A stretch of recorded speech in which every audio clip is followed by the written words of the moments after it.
తెలుసు అందరికి. ఎందుకంటే మనం స్వాతంత్రం తెచ్చుకున్నప్పుడు మాత్రం ఇక్కడ పాలకులు అమెరికా కదా బ్రహ్మాండంగా ఆ రోజుకే హిరోషిమా నాగసాకి మీద బాంబులు వేసి ఆ ప్రపంచ అగ్రరాజ్యంగా నష్టపోకుండా నిలబడింది.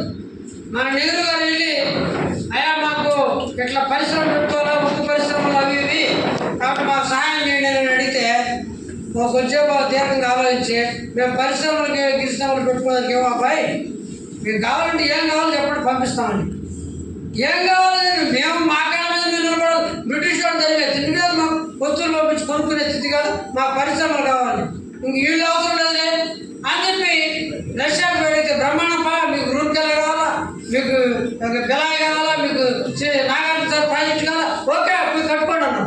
అయితే ఎక్కడ మా దగ్గర డబ్బులు నిదానం మీద పో బ్రదర్ అన్నాం. నిదానం మీద పోటే ఏముంది ఇప్పుడు మేము విలువ మీరు పోరాటం చేస్తారు. అది గొప్ప సోషలిస్ట్ యొక్క గొప్ప సంస్కృతి.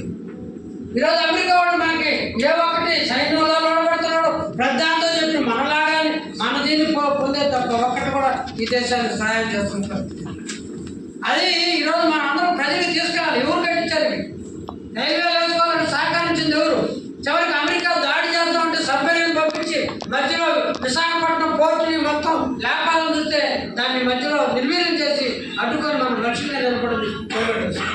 ఎంతెందుకు ఇప్పుడు శ్రీనివాసరావు గారు చెప్పారు, ఇప్పుడు ఆయిల్ చాలా చౌకగా మనం రూపాయలకి తీసుకున్నాం. బ్రిక్స్ దేశాల సమావేశం జరిగితే మనం మన యొక్క కరెన్సీని వ్యాపారం చేసుకుంటామని చెప్పారు. అమెరికా వాడు డాలరే మొత్తం ఇచ్చేయాలా? ఈరోజు మనం 10% పెంచాడు, 10 రూపాయలు వాడు 10% పెంచాడు కాదు. మన వస్తువు మీద ఎంత పడుతుందా? $10 పడుతుంది, అంటే ₹1000 పడుతుంది. ₹1000 పడితే మన వస్తువు కూడా కొనేదినా? ఏమైంది ఇది? ఈ రకంగా ఏంటంటే మొత్తం కూడా అక్కడ దుర్మార్గమైన పరిస్థితి తీసుకొచ్చి మన యొక్క రైతాంగాన్ని మన వస్తువులు అంతకుముందు మీకు అందరూ తెలుసు, మన గోదావరి జిల్లాలో ఇవి తయారు చేస్తామంటే ఇవన్నీ కూడా చిన్నపిల్లలను ఉపయోగపెట్టేస్తాం. మా దేశం నుంచి మేము రానివ్వని చెప్పేసి బయట పంపించేది. ఇక్కడ భద్రతా ప్రమాణం సక్రమంగా లేవని పంపించేది. ప్రపంచంలో ఇంత వేడి ఉన్నది అమెరికానే కారణం. మొత్తం కలుషితాన్ని పెంచి పోషించి చేస్తుంది అమెరికా. దానికి మొన్న దాన్ని ట్రంప్ వస్తానే దానికి నిధులు కూడా ఇవ్వమని చెప్పింది, ఐక్యరాజ్య సమితి కూడా ఇవ్వమని చెప్పింది. ఈ world trade organisation China organisation ఇది, ఈ వరల్డ్ హెల్త్ ఆర్గనైజేషన్ ఇది చైనా అదే కాబట్టి దాన్ని మూసేయండి. ఏమి ప్రపంచం ప్రజానీకానికి ఒక న్యాయం ఒక ధర్మం కోర్టు నిర్ణయించింది. ఆ గాజా మీద దాడి చేసిన తప్పు వాడు చేసుకుని ట్రాన్స్పోర్ట్ చేయండి. ఆ నేతలు చాలా దుర్మార్గుడు అని చెప్పేసి కోర్టు నిర్ణయం చేస్తే వాడి మీద ప్రాసిక్యూషన్ లేదు, వాడు చేసుకొచ్చి న్యాయ చట్ట ప్రకారం వాడిని ఇచ్చేయాల్సిన పరిస్థితి లేదు. యుద్ధం అంతా ముగిసినాక ఇప్పుడు కూడా మనం దోషం చేశారు. ఆ గాజాలు విపరీతమైన విధ్వంసం చేస్తున్నాం. మీరు ప్రపంచ శాంతి నేను జెలెన్స్కీతో మాట్లాడేశాను, ఆ యుద్ధం మాపుతామని అక్కడ రష్యాకి మంచి చేసుకుంటే చైనాకి వ్యతిరేకంగా మొత్తం వాళ్ళంతా అయితే నాకట్ట అయిపోయింది. మొత్తం ప్రపంచంలో 3వ వంతు వాళ్ళే మొత్తం ఉందని చెప్పేసి పరిస్థితి వచ్చింది. అందువల్ల కాంగ్రెస్ మనం ఈ సమస్య మీద ఏదో ఇళ్ల స్థలాలు లేకపోతే కొన్ని జీతాలు లేకపోతే ఈ సమస్యల మీద చేస్తూనే వాటి మూల కారణమైంది ప్రపంచాన్ని మొత్తాన్ని కూడా ఈరోజు చేస్తుంది అమెరికా పెత్తనం, అమెరికా దౌర్జన్యం, అమెరికా బిల్లాడని ఎవరు ప్రోత్సహించింది. బిల్లాడని ఉగ్రవాదం ప్రోత్సహించి ట్రైనింగ్ ఇచ్చి ఆ రోజు ఉపయోగపడుతుంది అమెరికా కదా. వాడు కరెక్ట్గా ఏడాడు చేసింది అమెరికాని, ఎందుకంటే వాడే కదా తయారు చేసింది. వాడికి ఏడాడు వాళ్ళకి చెప్పింది వాడే కదా.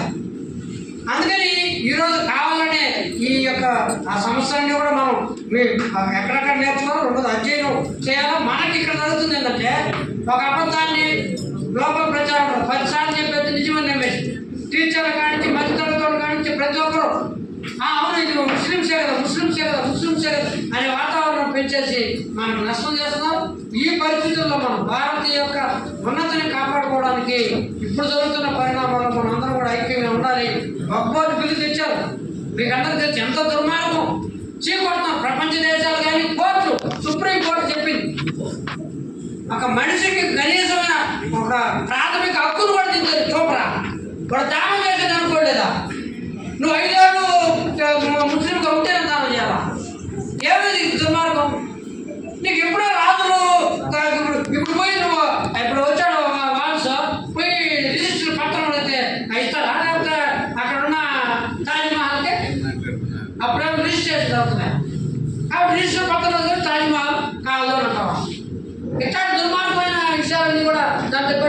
ఇప్పుడు మనం ఇక్కడ ఏమని చెప్తున్నాడు, ఎవరో హాస్పిటల్లోనూ ఇతర వాటిల్లో ఉంటే కొన్ని ఇతర మతస్థులు వాళ్ళు అన్ని మతం ఉండకూడదు, తీసేయాలో తరివేయాలని చెప్తున్నాడు.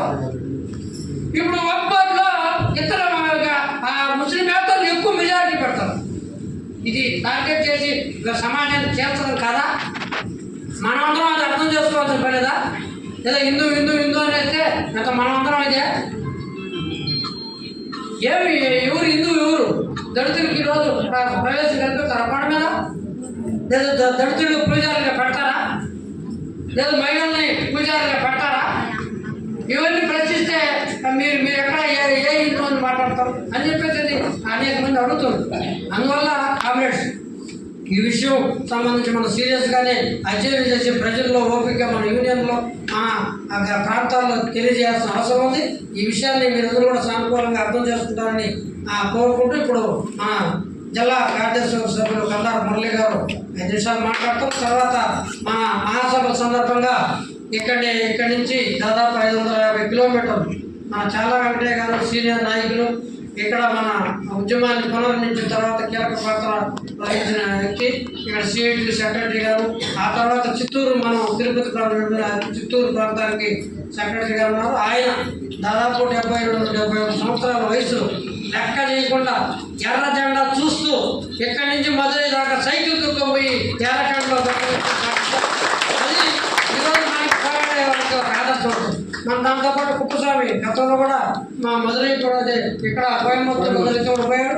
ఆయన కూడా వాళ్ళిద్దరు కలిసి పోయారు. మీ అందరి సమక్షంలో మన శ్రీనివాసరావు గారు అక్కడ మహాసభలో చేశారు. ఇక్కడికి జయప్రదం మన జనంలో పెడితే వెంకటయ్య గారి పత్రం తిరిగి వచ్చేదానికి రా అన్నారు.